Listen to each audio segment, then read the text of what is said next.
Dapat malinaw na sa isip mo kung bakit mo gagawin yung bagay na gusto mo. Kung bakit mo kailangan isakatuparan yung pangarap mo. Kasi minsan, kaya mabilis tayong mawala ng pag-asa o mabilis tayong mapagod para gawin yung bagay na gusto natin kasi hindi malinaw sa isip natin yung patutunguhan natin. For example, gusto mong yumaman pero hindi mo alam sa sarili mo bakit gusto mo yumaman. Para saan? Para lang magkaroon ka ng pera. Kasi kung yun na yung goals mo, na magkaroon ka lang ng maraming pera, itigil mo na yung pagtatrabaho para yumaman ka. Pero kapag sinabi mo na gusto kong yumaman kasi gusto kong makabili ng bahay. Ngayon, tanongin mo sa sarili mo, bakit kailangan kong bumili ng bahay? Kasi wala kayong bahay dati. O kaya ay nangungupahan ka lang. Kaya gusto mo magkaroon ng bahay. Ngayon, kung gusto mo magkaroon ng bahay, anong klaseng bahay yung gusto mo? Mayroon ba yung bubong? Baka naman wala.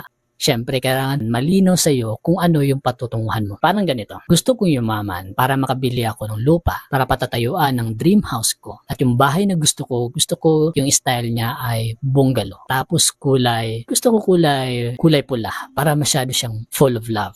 At syempre gusto ko may garahe, tapos may swimming pool, tapos sa paligid ng bahay maraming mga halaman.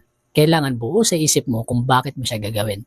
Kasi mahirap na nagsusumikap ka sa isang bagay na hindi naman malinaw sa isip mo yung patutunguhan mo. Kasi pwede mong sabihin na okay, gusto ko magkaroon ng bahay. Okay, yun na yun. Pero kapag kasi hindi malinaw sa'yo sa isip mo kung anong klaseng bahay yung pinapangarap mo, hindi mo yan pagsisikapan. Pero kapag malinaw sa isip mo na yung bahay ko ganito, kapag buo na sa isip mo yung pangarap mo, kahit yaano pa yan kahirap, hindi ka mapapagod na pagsikapan at gamitin ito.